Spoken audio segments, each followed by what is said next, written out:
maker Emily here, otherwise known as That Mom with a Laser, and it's on this channel where I attempt to simplify operating a laser while filling the maker heart and fueling the entrepreneurial spirit. In today's video, we're going to work on creating a jig for these little wooden discs that come on these keychain bangles.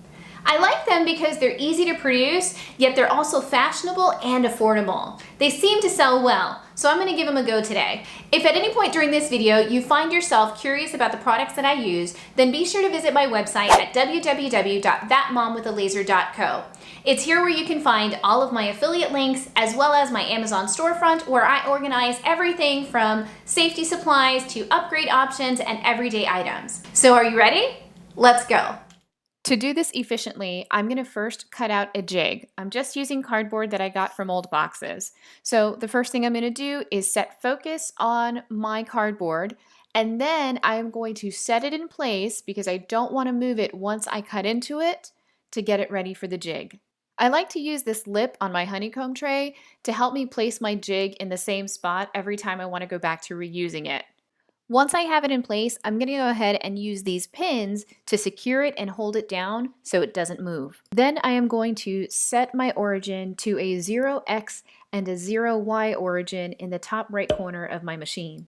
You can get the coordinates for your origin either directly on the controller right here, or you can find them in Lightburn under the Move panel by clicking Get Position.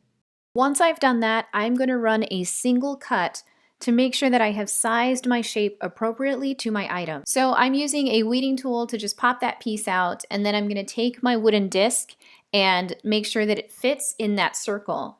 That seems okay, but unfortunately I moved my jig and I wasn't supposed to, so I should have secured it on the bottom, which is what I'm going to do now, and add another pin.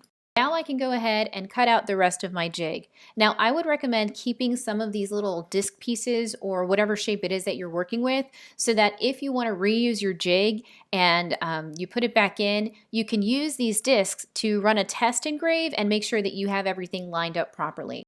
Now I need to get my wooden discs ready. So I'm going to go ahead and pull them out of the packaging, and then I'm going to use jewelry hardware such as jewelry pliers to help untwist these jump rings so that I can remove the disc from the ring.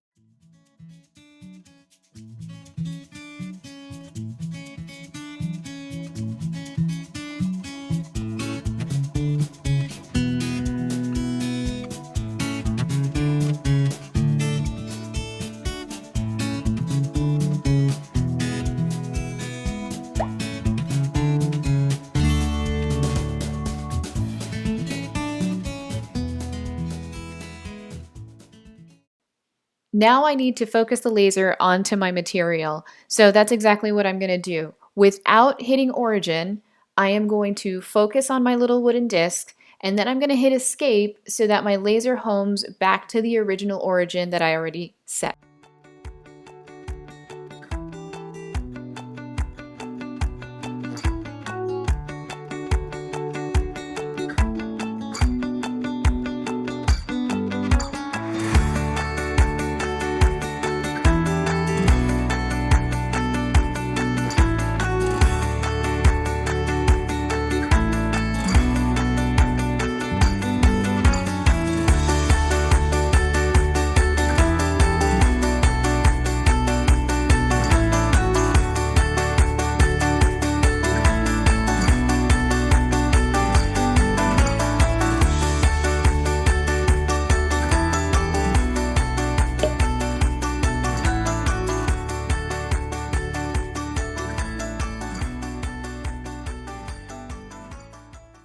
So they all turned out pretty great, but I thought I'd take this as a learning moment with you guys, because look what happened there. Like, that's not cool.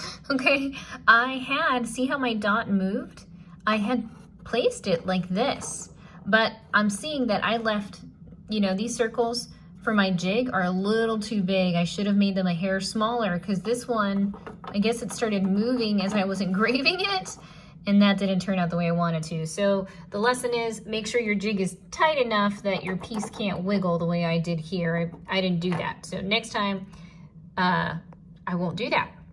Okay, so here they are. I went ahead and redid the teacher one, and look, it turned out really nice. But you see, there's still sap on here. I didn't mask these or anything, so I'm just gonna take a baby wipe and, you know, wipe off that residue. And then these are done. Then all I have to really do is put them back on the keychain, and they're ready to sell, ready to gift, ready to do whatever it is you want to do with them.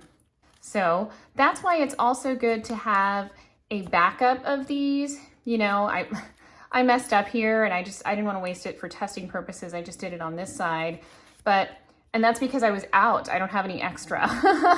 So, lesson for me, you never know. Something can always go wrong. We always have to be prepared. So I'm just gonna finish wiping these off, and then I will add the little key rings using my jewelry hardware, and that's it.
Well, Maker, that's it for today. I got these blanks from my girlfriends Mindy and Bree at Sunshine Laser Supplies. I'll leave their information below in case you want to get some of your own. And as always, I hope this was helpful, and I'll see you guys here soon over at That Mom with a Laser.